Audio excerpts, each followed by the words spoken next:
Assalamualaikum. Welcome back to our channel Study Hub. So today our topic is question number 11, which is last question of our exercise 1.1 of class first year.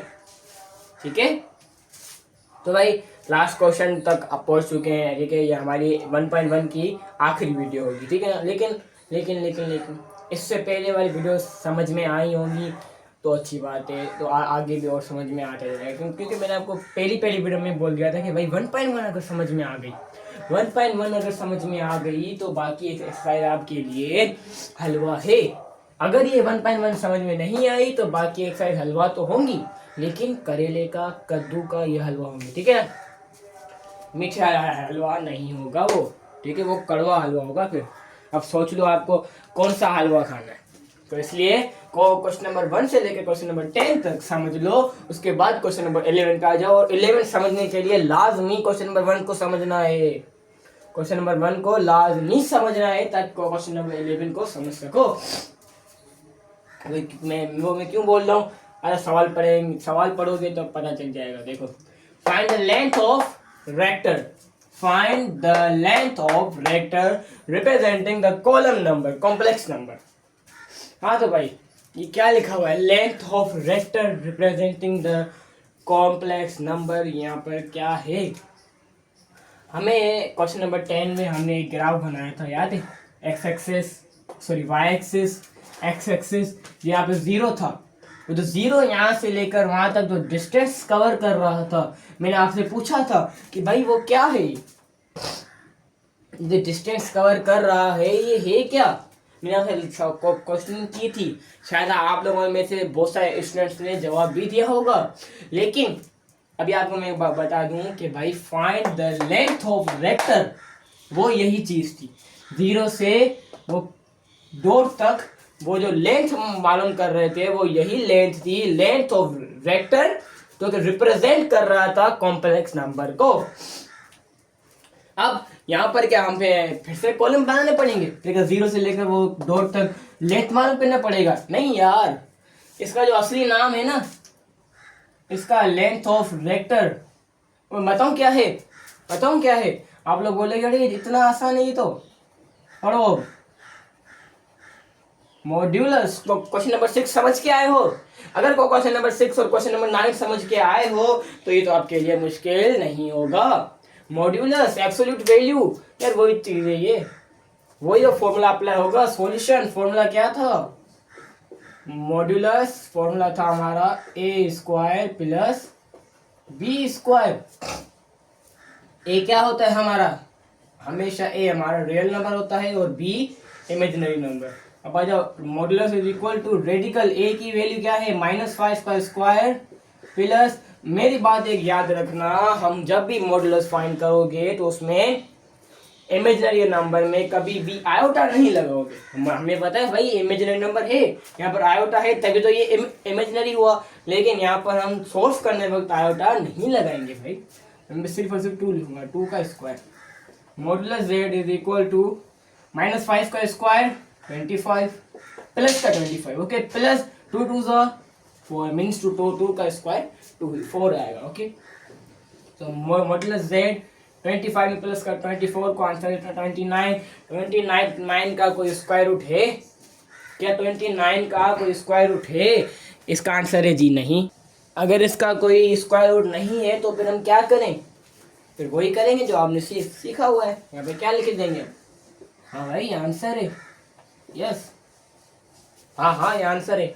कैसे answer हो गया? 1-2 second लगे यार मेरे को solve करने में। क्यों मैं तेज भी गया सवाल में।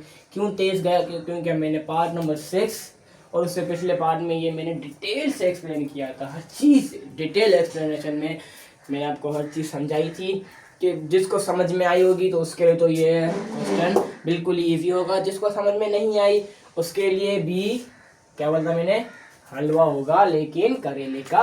अब आ जाओ पार्ट नंबर 2 के ऊपर। यहाँ पर भी वही वाला फॉर्मूला लगेगा मॉडुलस का। तो modulus z is equal to, इस फॉर्मूला क्या था? a का स्क्वायर प्लस b का स्क्वायर। यहाँ पर हाथ में थोड़े लिखेंगे फॉर्मूला भाई, एक दफा लिख लिया रफ वर्क में, अब बस बहुत हो गया। ए क्या है हमारा 7/3 और बी क्या है 8/3। यहाँ पर आयोटा है ही नहीं, झंझट ही खत्म। ओके, तो मॉडुलस इज इक्वल टू 7 का स्क्वायर 49, 3 का स्क्वायर 9 प्लस 8 का स्क्वायर 64/3 का स्क्वायर 9। अब यहाँ पर क्या होगा भाई, प्लस वाली एलसीएम होगी। क्या होगा, एलसीएम होगी प्लस वाली। अब देखो 9 की एलसीएम निकालोगे तो आंसर 9 ही आएगा। 49 प्लस 64, तो 49 में प्लस करो 64 को, आंसर क्या आएगा 49 प्लस 69 इज इक्वल टू 113/9। अब ये बताओ 113 का कोई स्क्वायर रूट है और 9 का भी? जी हाँ भाई, 9 का तो है 3, लेकिन 113 का नहीं है। अब क्या करें, अब यहाँ पर हम कुछ ऐसे लिख देंगे, modulus is equal to radical सिर्फ और सिर्फ 113 के ऊपर और 9 का स्क्वायर रूट 3 आएगा। ये हो गया हमारा answer of our part number 2। Verify हो गया, सब कुछ काम कर दिया हमने। लेकिन यहाँ पर आओ गौर से। अब यहाँ पर देखो पार्ट नंबर 1 में मेरा एक कॉन्सेप्ट है, मैं ताकि आपको समझा सकूँ, ठीक है ना। अगर यहाँ पर हाँ हमारे पास लेंथ ऑफ वेक्टर और रिप्रेजेंट कॉम्प्लेक्स नंबर के अलावा अगर कोई सवाल आता ना, तो मैं यहाँ पर कौन सा सवाल आता कि भाई सिंपलीफाई। तो यहाँ पर हम सिंपलीफाई कैसे करते, यहाँ पर जो हमारा आंसर आया देखो 29। अब इसको हम ब्रेक करते, किस में ब्रेक करते 25 और 4 में, क्योंकि हमें मैथ ने कहा है, मैथ ने क्या कहा है भाई, अगर मैथ ने कहा है कि आप एक वैल्यू को तोड़ो जोड़ो कुछ भी करो, मीन फॉर एग्जाम्पल हमारे पास एक वैल्यू आती है 4 का स्क्वायर। हम इसको अगर तोड़ के लिखो, मीन्स इसको ब्रेक कर दो, तो मैं कुछ इसको ऐसे कुछ लिख सकता हूँ 2 × 2 लिख सकता हूँ ना भाई, 2 2 जा, सो 4 का स्क्वायर 16 आएगा। मैं इसको ऐसे लिख सकता हूँ 4 × 4। यहाँ पर मैं इसको 4 × 4 लिखूँ, यहाँ पर मैं इसको 4 का स्क्वायर लिख दूँ। बात तो एक ही है ना। तो मैं 29 को ब्रेक करता, किस में ब्रेक करता 25 + 4 में। 25 का स्क्वायर रूट क्या आता है 5, और 4 का स्क्वायर रूट यहाँ पर आता है हमारा 2, तो ये रेडिकल भी हट जाता और ये स्क्वायर भी हट जाता। आंसर क्या आता हमारा 7 + 5 + 2 इज इक्वल टू, मॉडुलस हमारा आता है यहाँ पर 7। देखा, ये मैं जैसे जिस तरह मेरे दिमाग में आया ना, ये सॉल्व करना जिस तरह मेरे दिमाग में आया, अगर वो आपके दिमाग में आया तो आप एक अच्छे स्टूडेंट बन चुके हो और आप एक पढ़ने वाले, आपको एक सवाल समझ में आ चुके हैं। लेकिन जिसके दिमाग में ये बात नहीं आई, तो भाई वो थोड़ा और ध्यान दो, थोड़ी और मेहनत करो, इंशाल्लाह समझ में आ जाएगा। ठीक है, now we move on to our part number 3। So here is our part number 3। Part number 3 को अब यहाँ पर कैसे सॉल्व करेंगे, यहाँ पर फॉर्मूला लगाएं क्या, मॉडुलस का a² + b²।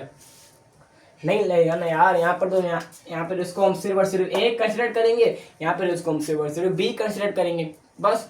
उसके बाद क्या लिख दूँ मैं इसको आंसर, नहीं यार भाई मज़ा नहीं आएगा। आप ऐसे लगोगे नहीं कि आपने स्टडी हुड से पढ़ा है भाई, कि मैंने आपको समझाया था कि आयोटा अगर नीचे आ जाए तो हम उसकी रेस्पेक्ट में उसको फिर से ऊपर लिखते हैं 2 टाइम्स। जो उस प्रोसेस को क्या कहते हैं हम, रेशनलाइजेशन। अगर आयोटा को हम लिख रहे हैं ऊपर, तो रेडिकल तो उसका पियो है, मीन्स उसका बाप है यार। रेडिकल को तो और इज्जत चाहिएगी। यहाँ पर हम लिखे हम rationalisation, so 1 + iota/radical 2 multiplied by radical 2/radical 2। अब यहाँ पर आ जाओ, ये ब्रैकेट बना दो और ये ब्रैकेट बना दो। अब ये ब्रैकेट इस ब्रैकेट से क्या होगा भाई, मल्टीप्लाई होगा। सो 1 × radical 2 आयोटा नहीं, 1 × radical 2 is equal to 1 radical 2।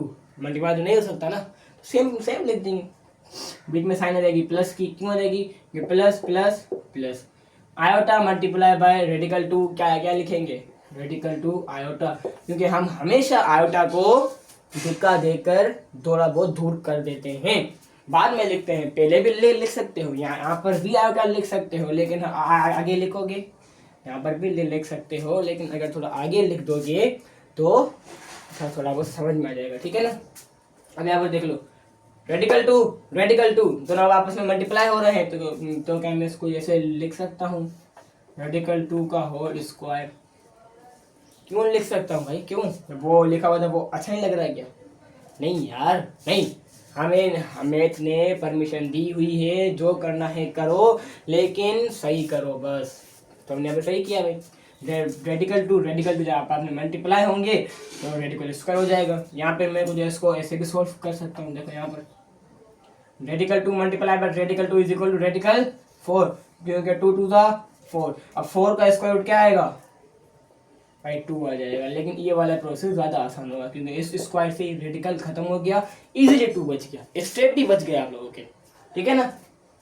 अब 1 इस रेडिकल 2 से मल्टीप्लाई होगा तो आंसर रेडिकल 2 ही आएगा, प्लस रेडिकल 2 आयोटा अपॉन 2। ये 2 इसके साथ भी है, ये 2 इसके साथ भी है, तो radical 2 upon 2 plus radical 2 upon 2 iota. अब लगाओ मॉडुलस का फॉर्मूला। ए क्या है हमारा, ये रहा रेडिकल 2 अपॉन 2 का होल स्क्वायर, प्लस बी क्या है हमारा रेडिकल 2 अपॉन 2 का होल स्क्वायर। आयोटा नहीं लगाएंगे, क्यों नहीं लगाएंगे भैया आयोटा? आयोटा क्यों नहीं लगाओगे, मेरा सवाल है आप लोगों से। क्योंकि हमें आपने बताया था सर कि यहाँ पर आयोटा नहीं आएगा। ओके सही है, जबरदस्त। अब यहाँ पर देखो गौर से, ये स्क्वायर इस रेडिकल से खत्म हो गया तो ये 2 आ गया। क्या ये स्क्वायर खत्म ही हो गया? नहीं भाई, सिर्फ ऊपर खत्म हुआ है, मीन्स डिनोमिनेटर में अभी भी स्क्वायर लगेगा। तो 2 2 जा 4, यहाँ पर भी सेम आंसर आएगा 2 अपॉन 4।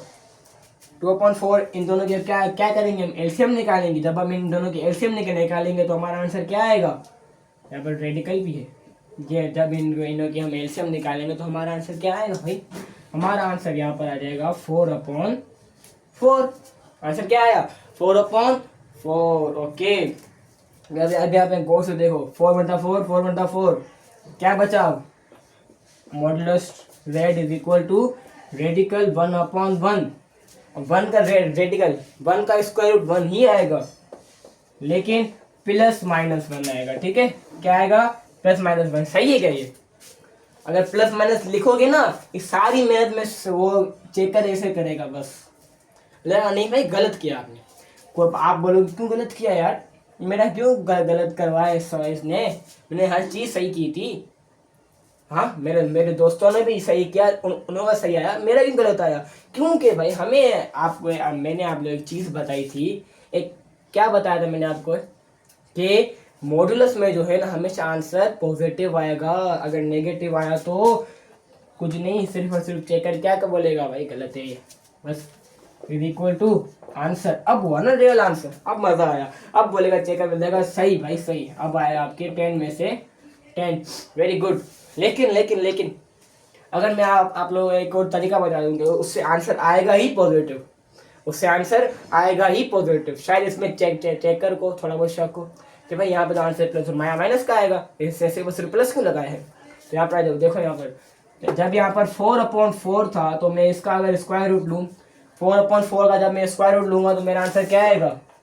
गौर से देखना, यहाँ पर 2 अपॉन 2, ये रेडिकल यहाँ से अब हट गया। 2 1 जा 2, 2 1 जा 2, क्या बचा? 1 अपॉन 1, नीचे वाला 1 नहीं लिखते तो सिर्फ और सिर्फ एक आंसर आ जाएगा 1 प्लस का। हो गया अब आंसर। ये चीज़ें समझो यार, ये चीज़ें तो समझने की काम है यार, ये यही चीज़ तो समझनी है आप लोगों को। Now we move on to our last part number 4। Move on भी होंगे, पार्ट नंबर 4 भी सीखेंगे, लेकिन उससे पहले पार्ट नंबर 3 का तो आपने एक तरीका जो सॉल्व करने का देख लिया। लेकिन अब मेरा ख्याल है आपको एक और तरीका भी बता दूं यार। यहाँ पर हमें सिर्फ फॉर्मूला लगा कर फाइंड करना है ना, यहाँ पर हमारे पास बहुत सारे तरीके होंगे। अगर फिर सॉल्यूशन एक चीज यहाँ पर देखो, ये रेडिकल 2 1 के साथ भी है और आयोटा के साथ भी है, तो 1 upon radical 2 plus iota upon radical 2। वैसे भी हो सकता है ना यार, हो सकता है, एवरीथिंग इज पॉसिबल। अब यहाँ पर हम फॉर्मूला लगाएंगे। ये क्या है हमारा? 1 अपॉन रेडिकल 2 प्लस आयोटा नहीं लिखेंगे तो 0 अपॉन रेडिकल 2 का स्क्वायर। ओके, यहाँ पर भी स्क्वायर, ये स्क्वायर इस रेडिकल से खत्म हो गया, ये स्क्वायर इस रेडिकल से खत्म हो गया। यहाँ पर गौर से देखना, 1 अपॉन 2 यहाँ पर आंसर आया, रेडिकल अभी तक है यहाँ पर, ठीक है, प्लस प्लस 0, 0 से यहाँ पर क्या हो रहा है, ये 2, 0 से ये 2 डिवाइड हो रहा है। ओके, यहाँ पर लिख लो पहले 0 डिवाइडेड बाय 2। अब मेरा एक आप लोगों से सवाल है, क्या मैं इसको पहले डिवाइड कर दूं, क्या मैं इसको डिवाइड करूं, यहाँ पर इनों की एलसीएम निकालूं? पहले एलसीएम निकाल दें, आ जाओ। Modulus 2 is equal to z है ये, इन दोनों का एलसीएम निकालूंगा तो आंसर हमारे पास नीचे 2 ही आएगा और ऊपर 2 1 1 ओके, 1 प्लस 1 प्लस 0, तो प्लस 1 प्लस 0 आंसर क्या आएगा हमारा? 1 प्लस 0 आंसर आएगा 1, 1/2। 2 का स्क्वायर रूट क्या आएगा हमारा? 2 का स्क्वायर रूट क्या आएगा? 0 हो जाएगा। ठीक है, 2 का स्क्वायर रूट हमारा 1 आएगा यहाँ पर, 1/1। ये हो गया 1 हो गया हमारा। 1 का स्क्वायर रूट क्या है हमारा? +1, प्लस और -1, लेकिन हम यहाँ पर प्लस लिखेंगे। अब यहाँ पर देखा आप लोगों ने, इसी एक सवाल को मैंने आपको एक और तरीके से सॉल्व करके दिखा दिया था कि यहाँ पर देखो 0 अगर डिवाइड होता तो 0 आ जाता। अगर किसी को ये वाला तरीका अच्छा लगा तो ये वाला तरीका लिख ले, ये वाला तरीका लिख ले। अब अगर किसी को वो वाला तरीका अच्छा लगा, जैसे रेशनलाइजेशन वाला या कोई सा और तरीका, अगर आपके स्कूल में आपकी टीचर्स ने, आपके सर्स ने जो है अलग सवाल करवा दिया, अलग प्रोसेस करवाया है, तो कोई मसला नहीं है यार, हर प्रोसेस सेम होगा, कोई मसला नहीं है। शायद उन्हें थोड़ा अलग तरीका हो, मैंने 2 तरीकों से सॉल्व करवा के दिखा दिया, लेकिन आंसर दोनों का एक ही आया +1, आंसर दोनों का एक ही आया +1, बल्कि मैंने 3 तरीके सॉल्व करवाया था, मैंने 3 तरीकों से सॉल्व करवाया था। यहाँ पर 2 तरीके दिखाए थे मैंने आप लोगों को, 2 तरीके दिखाए थे, ठीक है ना, अगर आपको याद हो तो यहाँ पर ये तीसरा तरीका। अब देखो एक ही सवाल को 3 तरीकों से सोल्व करके दिखा दिया। तो here is our part number 4 of question number 11 and also last part of question number 11। Okay, so last part आ गया। सिर्फ और सिर्फ 3 पार्ट थे जो हमने इस सवाल में सोल्व किया। अभी आखिरी पार्ट सोल्व करो और एक्सरसाइज से जान लो, मीन्स घर जाओ, सॉल्यूशन लिखो भाई। यहाँ पर गौर से देखो, ये 2 1 के साथ भी है, ये 2 रेडिकल 3 आयोटा के साथ भी है, तो 1/2 प्लस रेडिकल 3/2 और आयोटा को थोड़ा धक्का देकर बाहर निकाल दो। इसको हमेशा बाहर रखो, इसको इज्जत ही नहीं देनी हमें भाई, छोड़ दो इसको। अब यहाँ पर लिखो फॉर्मूला मॉडुलस का, क्या था फॉर्मूला? a² plus b²। अब यहाँ पर a क्या है हमारा? 1/2 का स्क्वायर प्लस b क्या है हमारा? रेडिकल 3/2 का स्क्वायर, रेडिकल 3/2 स्क्वायर। ओके, अगर गौर से देखना, ये स्क्वायर इस रेडिकल से खत्म हो गया, सो 1 का स्क्वायर 1 ही आएगा, प्लस अपॉन 2 का स्क्वायर 4 प्लस 3/4 यहाँ पर भी आ गया। अब यहाँ पर गौर से देखो क्या होगा, यहाँ पर क्या होगा? एलसीएम होगी भाई। 4 और 4 की एलसीएम निकालोगे तो आंसर हमारा 4 ही आएगा। देखो यहाँ पर गौर से, अगर आपको एलसीएम निकालना नहीं आती तो फिर आप क्या करोगे, इसलिए मैं अभी आपको एलसीएम निकालना सिखाऊंगा। ठीक है, जब यहाँ हमारे पास प्लस वाली एलसीएम आती है तो हम यहाँ पर क्या करते हैं, पहले नीचे वाले डिनोमिनेटर की एलसीएम निकालते हैं। देखो यहाँ पर 4, सो ये 2 का टेबल लगाएंगे, क्योंकि एलसीएम में हमने सीखा हुआ है कि सबसे पहले हम छोटे टेबल से स्टार्ट करेंगे, छोटे टेबल से। ठीक है, तो यहाँ पर 2 का टेबल, 2 2 4, 2 2 4, 2 1 2, 2 1 2। फैक्टर क्या मालूम हुए? 2 × 2 = 4। आंसर क्या है हमारा? 4। अब जो हमारा आंसर 4 आएगा ना, अब यहाँ पर हम इन दोनों के डिनोमिनेटर में गौर से देखेंगे, इन दोनों के डिनोमिनेटर में गौर से देखेंगे कि भाई 4 के टेबल में जो 4 है कितने टाइम्स आता है। 4 के टेबल में 4 हमें पता है भाई 1 टाइम आता है, सिर्फ 1 टाइम। और जिस वैल्यू से हम नीचे मल्टीप्लाई करते हैं उसी वैल्यू से हम ऊपर मल्टीप्लाई करते हैं। यहाँ पर भी वो सेम कहानी होगी, यहाँ पे दोनों एक ही चीज़ है ना भाई। 1 1 1 प्लस 3 1 3, तो 3 में 1 प्लस करेंगे तो आंसर क्या आएगा हमारा? आंसर वो ही आएगा भाई 4/4। तो यहाँ पर हम कौन सा तरीका आजमाएंगे? जो हमने पार्ट नंबर 3 में तरीका नंबर 2 लिखा था, वो कौन सा था भाई? तरीका नंबर 2 देखो यहाँ पर 4 है, 4 इन दोनों 4 का स्क्वायर रूट मालूम करेंगे तो हमारा आंसर क्या आएगा? 2/4। 2, 2 आंसर क्या आया 1/1। नीचे वाला 1 नहीं लिखते तो फिर सिर्फ और सिर्फ ऊपर वाला 1 प्लस का 1, क्योंकि हमें पता है अगर मॉडुलस का आंसर हमारा नेगेटिव आ गया तो हमारी ये सारी मेहनत पानी में जाएगी, किसी काम की नहीं होगी भाई सारी मेहनत। ठीक है ना, समझ में आई थी ये चीज?